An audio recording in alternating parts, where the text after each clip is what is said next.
Dale Earnhardt Jr. has a major issue with NASCAR disciplining Bubba Wallace for dooring Alex Bowman on the cool-down lap after the Chicago street race earlier this month, and he didn't hold back in his feedback for the series. NASCAR punished Wallace $50,000 for the infringement, but Earnhardt claimed this week that Wallace should not have been fined. Earnhardt also mentioned that some have claimed Bowman had his window net down and his seatbelt either loose or off during the cool-down lap, and if that's the case, he should have had a talking to from NASCAR, as this is utterly stupid to do while still in a driving car. This got more attention than Chase Elliott, and yes, Chase's deal was not as egregious, Earnhardt said. They're saying Bubba hits Alex and Alex hits the wall, okay. We are at a street course, there's freaking walls everywhere. That ought to be in consideration here. But he had his window net down and his belts off or loose? Wait a minute, I'm driving around the racetrack with my belts off? Do you undo your belts when you're cooling down when you're driving? Do you pull in the driveway and just pop that belt and cruise on into the garage? Let me tell you something, that ain't Bubba's responsibility. That ain't. And so you can't smack Bubba's hand for Bowman having his belts loose. I can go to Bubba and say, hey man, you know next time he might have his belts loose. Let's not do that. But I go to Bowman, what the hell do you have your belts loose? If that's even true, that's hearsay. I'm hearing people say he had his window down and his belts loose or his belts off. I just can't even believe that he would have that on a cool-down lap. He's still in the car moving. Wallace vented his fury from earlier in the race when Bowman spun him out. 23-11. Racing opted not to challenge the sanction, and Wallace had no problem with it. Wallace views the fine as the best thing that's happened to him. Penalty was probably the best thing that's happened to me, Wallace said this past weekend at Pocono, via Bob Pockras of Fox Sports. I've been miserable for years, walking around with a persona that I'm not proud of. I need to apologize to a lot of people, especially that are close to me. Just frustrated and trying way too hard and not focused on the right things. The door slam, the bump that Bowman said wasn't hard at all. For the people that for the last 4 or 5 years, people have been wanting me out of the sport. But those people don't really understand that when you put road courses, let's talk about road courses. How many years have I been terrible at road courses? 7, right? So I've been putting my heart and soul into getting better and spending time with the team and the sim and trying to be better. Showing up to Chicago, that was our best road course race ever. And to have that wiped out in 2 corners when the conditions changed, over messing with switches, we all know messing with switches. You don't mess with switches in the smallest part of the track and you have 7 or 8 caution laps. When that's all ripped away, you feel some time of entitlement to show your frustration. Did I time it wrong? Sure, 100%. His window net was down and his seatbelts were off. Not an ideal situation. You know, and it's the guy you're racing in the points. And then he goes on to win the race, so it's like icing on the cake, right? So, it's just 3 or 4 slaps in the face when you're working your ass off to be better for the team, just ripped away. Not that I'm justifying it at all, but I'm a passionate guy, and I let my frustration get the best of me. What are your thoughts on that? Is Wallace right? And has he really changed his whole persona and image after just this one penalty? In other words, have you seen a different Bubba in the 1.5 week after the incident? Dale Earnhardt Jr. also left a message and stated what advice he would give Wallace as he moves on from the incident. I would say to Bubba, man, it wasn't that big of a deal, Earnhardt said. I would just say to Bubba, hey, I can understand the emotion, you ran into him.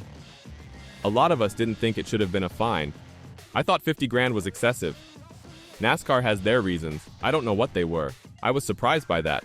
That was a large fine. Put it in the rearview mirror, make the personal adjustments, but don't have another thought about it. Maybe in this situation next time he does it differently, great. But otherwise, I think it's not that big of an issue. Earnhardt also responded to Wallace's comments to reporters about how his emotions got the best of him during his stint in NASCAR. Bubba has shared with us here in this room and everyone else his challenges with his emotions and his mental state of mind, Earnhardt told reporters. I appreciate being open about that. We all probably have more mental challenges and battles going on than we like to admit.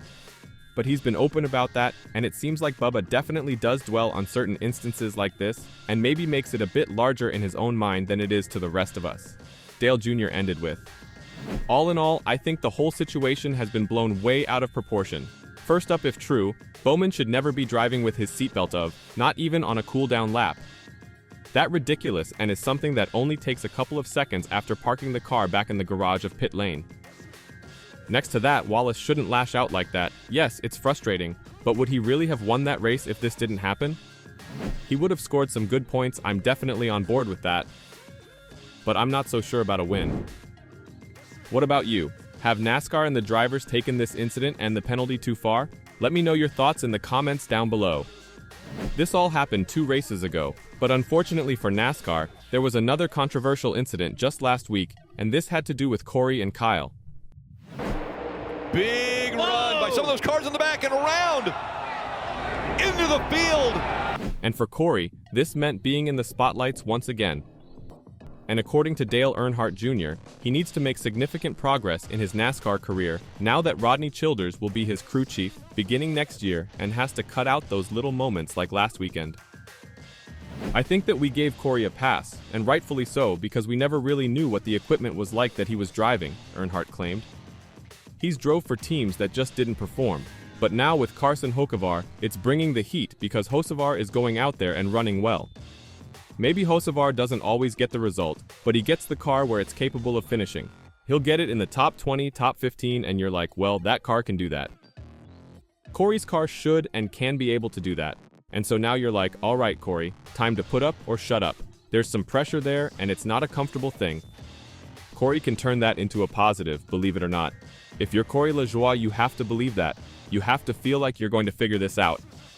Yes, you could wait until Rodney gets here, but you need to start showing some glimpses like what we're seeing out of Hocevar. Corey is in his 7th year of full-time Cup Series racing and has yet to win a race. The start of the 2024 season seemed good, as he finished 4th at Daytona and 13th at Atlanta. But since then, he has 5 top 20 finishes, including a P19 result at Pocono on Sunday. Another NASCAR veteran, Kevin Harvick, expressed his concerns about Childers being LaJoie's crew chief. I think it surprised a lot of people, Harvick said of Childers' decision. I think when you look at the pieces that Spire has put into place, over the last little bit, they've definitely made some moves with buying Kyle Busch Motorsports. They've hired Rodney, they've put Doug Duchard in place, so there's just a number of things that it looks like they're building for the future. You can't build towards the future without the right people, and the experience and pedigree that Rodney brings to that scenario is really going to benefit everything that they do at Spire. I don't know all the inner workings of everything that shook out, but obviously Rodney liked what they told him, and he's going to be the crew chief of the number 7 car. What's your take on that? Is Corey cut out to be a full-time NASCAR driver? And does he need to step up now that the team is doing everything it can to make sure he has the tools to succeed? Will this really make a difference? What do you think? Let me know your thoughts in the comments down below.